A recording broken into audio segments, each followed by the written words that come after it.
was in trouble. Get the others. I'll fire up the Thundertank. Thundercats are loose. Welcome back to the Tide Dream Hangar. This is Mike. Today I want to talk to you about the Thundercats Thundertank, the Super 7 Ultimates Thundertank, and it is pretty awesome. I've had this thing for almost a week now. I've had other things going on, a lot of stuff, life getting in the way, and had a lot of other reviews I had to work on. But I'm excited for this. I might be the last one in the world to review it and take a look at this, but I did get mine from BBTS. Now I do want to say that I haven't seen anybody review it and put in vintage figures, or Bandai figures, by the way. And so with that, I might have missed that one or two reviews that people did that kind of stuff. So I'm going to be doing that in here. I'm also going to be telling you tips and tricks and things that I've learned from other people's reviews. And I wish I could credit them, but I just watched so many, I can't remember who said what at this point.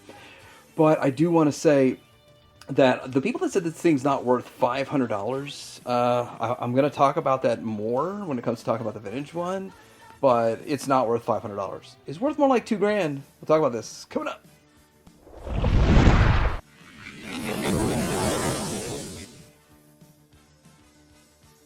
Alright, so here's the shipping box, and this is huge, and I do want to point out that this box was in a larger box, and I've actually got rid of that much larger box, but this is how Super 7 ships it to BBTS, Entertainment Earth, and all those kinds of places.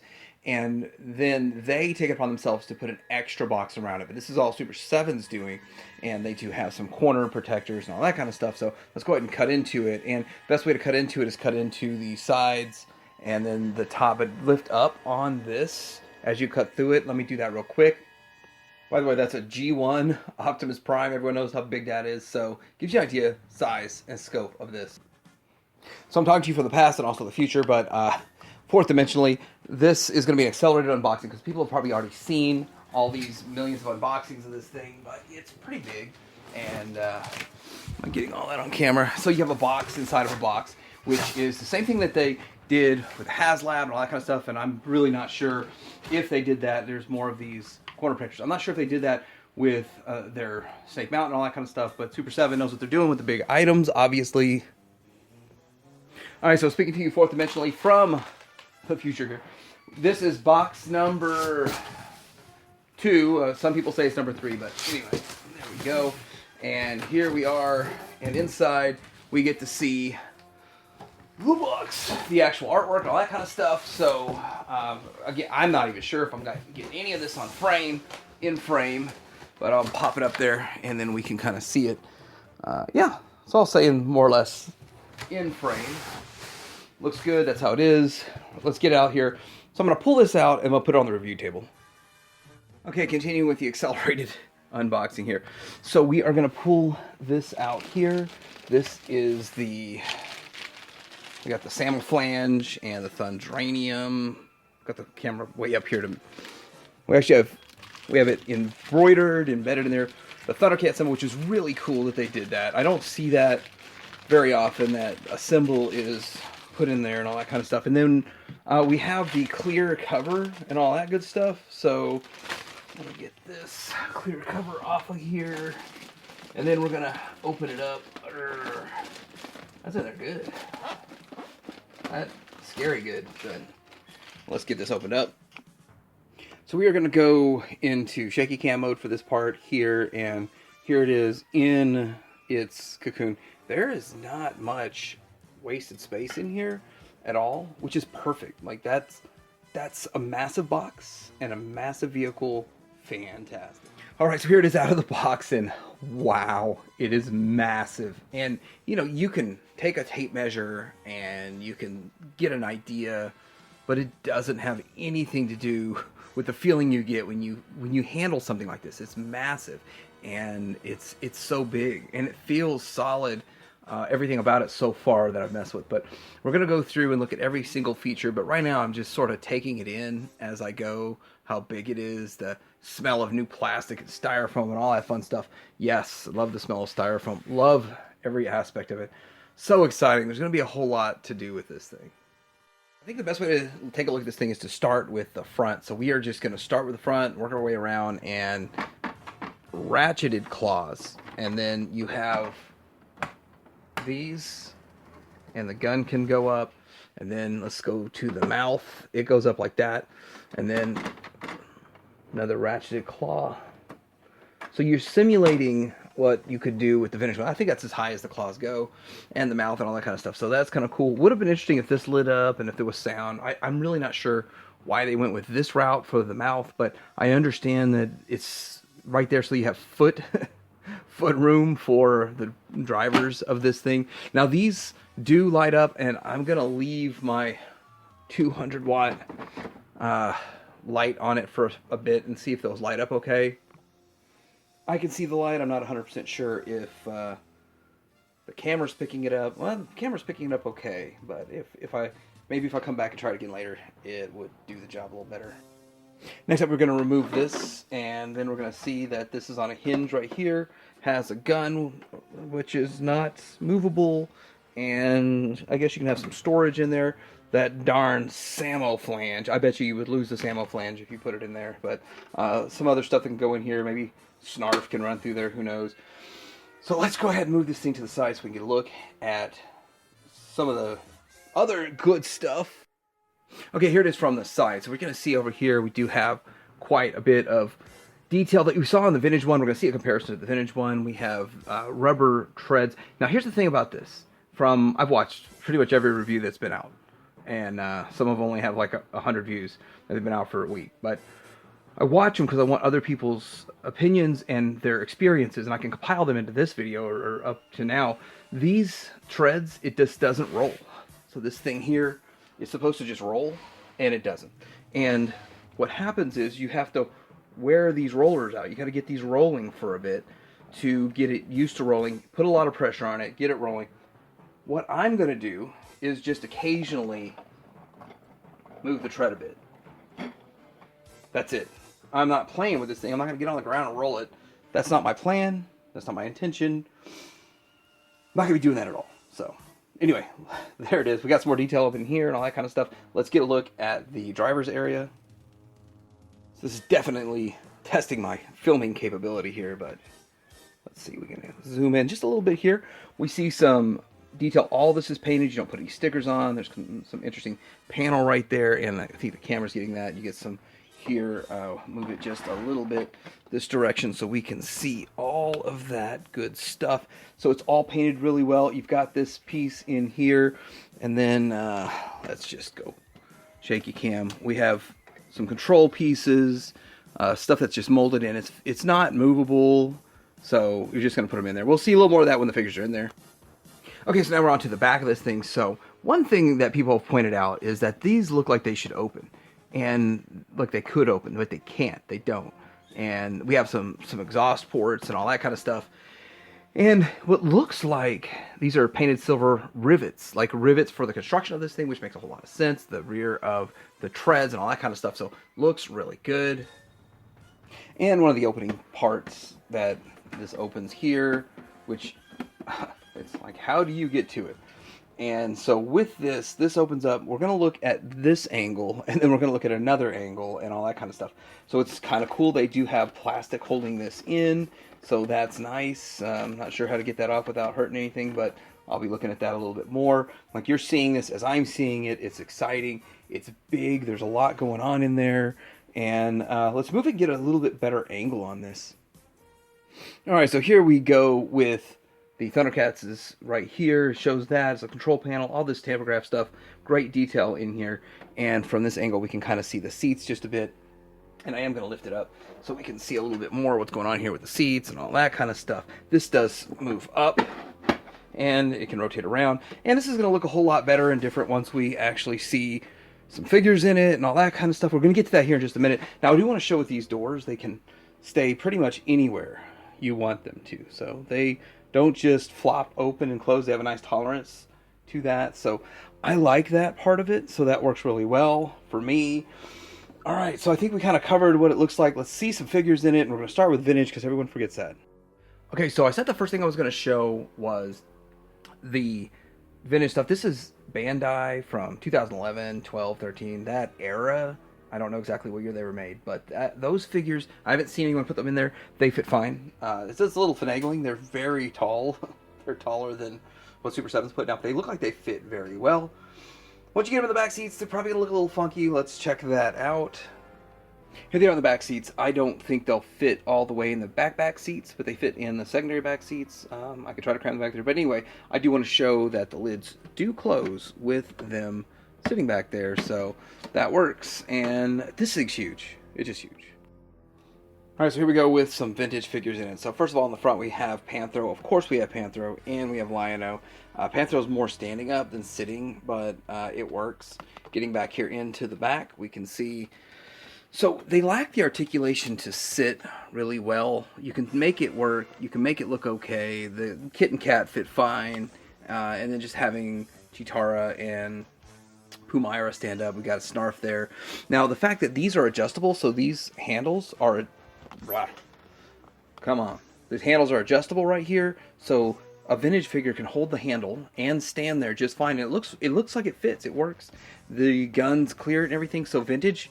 fits in here, a little finagling, a little bit of work to do, but it looks good. Okay, so here we go with actual Super 7 figures in it, and okay, this is actually Mattel, but same thing, same mold, doesn't matter. But this is how they fit. They fit kind of fine in the front. In the back, they're a little loose in the seats, and they're more standing or crouched than sitting, and that has a lot to do with the fact that, my tripod sucks, but the fact that they have clothes that's made out of rubber, and so they're really not made to sit. But you can make it look good. And this is more of a display piece. Do want to point out, I can't remember who pointed it out, but you can fit the boards back there for the cat and kit. And I think the ones that Super 7 makes might fit in this a little bit better. I think they're a whole new mold. The more I look at the pictures, the more I think it's a whole new mold. But anyway, this stuff fits in here. You can actually put Chitara. I just followed the picture on the box. Let's get a good look at that picture on that box. So I just kind of copied that exactly for this look and the setup. So let's see how it looks.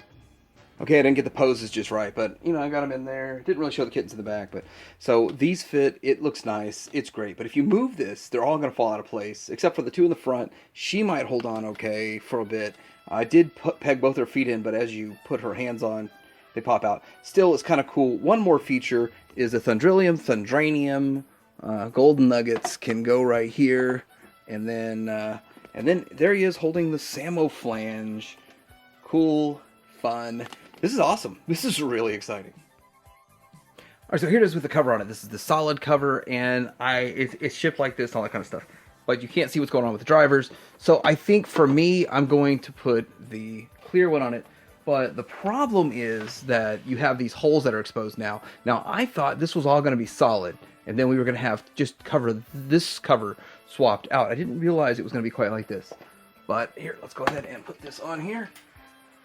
Move your hair out of the way, and then there we go. We have that cover on it. We can kind of open this up, and I did take Chitara out of there, but I'm gonna leave this cover on so you can see the figures, and if something falls in it or on it or something, it's not gonna get lost in the middle of that. If it gets lost in here, it's much easier to grab out, I think, than trying to dig way down in the recesses down here. But yeah, that's how I'm gonna display mine. And you know, with this, kind of makes me think about what McFarlane can do for their Batmobile Cocoon mode. For comparison time, we're going to take this down to the floor. You can see that it is about 4 times bigger, and a lot of people say to estimate how much bigger it is, 4 times bigger, something like that. Let's give you a better visual of what 4 times bigger, it's proof of 4 times bigger. So there it is next to 4 Thundertanks to show it's pretty much right at. Let's get a better angle. Now, I did not set out to get 4 Thundertanks. I actually want to piece together the perfect one, and but they all work. But the weird thing about it is that this thing, here's what I've got to say. If you're gonna buy a mint condition vintage one in perfect condition, complete with original treads for $500, because that's what they go for, I just checked, then that makes this look like a steal. Here it is next to the Cat's Lair, and you're going to need a wide lens. It's a Batman reference, but anyhow, looks huge. Here's the thing. If this is how big the Thundertank is, how big would their Cat's Lair be? And the price point on a Cat's Lair would probably be about $600. Probably would be about $100 more than this, because there's less moving parts and pieces in a playset, and that's already been explained by Brian. Flynn. And now, don't be shocked if it's 800 because, you know, inflation years down the road when they make one. But wouldn't it be awesome to get a cat slayer like this? I don't know where I'd put it, though. I know where I'm going to put this. I'll show you, too. Here it is next to the massive G.I. Joe whale, and I want to say that I love the whale. It's my favorite Joe vehicle because it does so much. But this a HasLab whale that's in scale would be, well, that'd be awesome. Would it be 500 like this? Would it be as big as this? Who knows? They'll never make a classified whale. I'll go on record for that. Here it is next to the Mutant Fist Pounder. The Fist Pounder is the largest vintage vehicle that they made. It's massive. Still pales in comparison. Okay, so this is something else that I haven't seen anybody do yet in... Well, actually, no. I've actually seen a couple people show where they're going to display. One guy has it on a shelf, and literally, it is super clean. And the shelf, it fits perfect on his shelf. So he's done the measurements. And for the most part, most people are telling me, like, I don't know where I'm going to store it or display it. One guy's putting it on a coffee table. I don't know if that's a permanent display. But I'm putting mine right on the floor in front of my display. I really don't want to show what my collection room looks like because I moved a lot of stuff around to make this happen. But I'll pan out just a bit. I call this lovingly man room number 2. I still have a lot of work to do in here. But it's going to be right in front of, I've got my main Thundercats display, got the baddies down here, I've got the kid works right there, and then some more fun stuff going on. So anyhow, I figured it'd be kind of fun to show how I display it. I think something like this, I mean, the floor, there's no shame in that game, right? And when I bought these shelves, I started buying them and I realized they were a bit too narrow for my space. So I have an excess of floor space in this room. And so for that, I decided I'm going to deck it out with a lot of different stuff, including this and playsets. That's why you see the hive over there, and then I'll do a tour again eventually. All right, so this is my look at the Thundertank, and so far this review, I hope you found a unique perspective on this, but also got to see all of what it could do. But I want to say that mostly I've had positives. So I'm going to give you the negatives real quick in my closing. The negatives are, it's too dang big, it's too dang loud. No, it's not too dang big. It's a great size, worth the money. I feel like we get our $500 worth. And down the road, people will be paying $2,000 for this, years down the road when they're sold out of retail and all that kind of stuff. That's just the way the world works. So I suggest to get this. The negatives, though, the treads don't work like they should unless you really wear it out. You got to wear it out to get the treads to work. I don't like how they did this. This part here should have just been a swappable piece here, and this should have been smooth. I don't like how they did that. And I mean, even looking at the artwork, it looks wrong, like they did it wrong. And I think they had a prototype that had it the other way.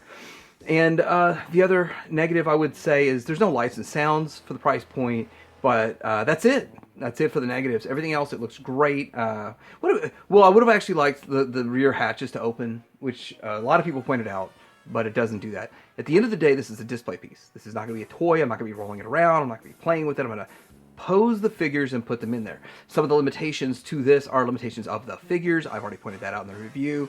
But this thing is massive. It's fun. It's great. And truthfully, what we should have gotten as kids for a Thundertank, I never had a Thundertank as a kid, so I mean, it's really not running my childhood, but I want to know what you think in the comments below. Did you get this? Are you not going to get this? You have time to get this. You have time to work up some sort of I don't know about payment plans now, but once these sell out at retail, they're going to be really hard to get for a good price. And already people are buying them from retail and putting them on eBay for $700. So the sentiment's already there to resell this thing for crazy prices from other people. And I suggest to get this if you're thinking about getting a vintage one, because vintage ones are always going to be expensive, but there's still a lot of them around. This is only, I would say, 5% of the production of the vintage ones. So let me know what you think in the comments below, like and subscribe. Thundertank hanger out. Thundercats out.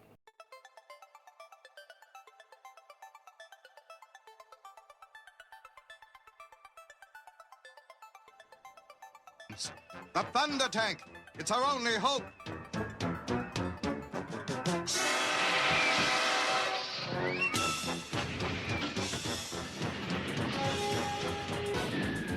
Lion-O, do you see that? Some kind of volcanic explosion. Prepare rear cannon, Tigra! Roger, Patro.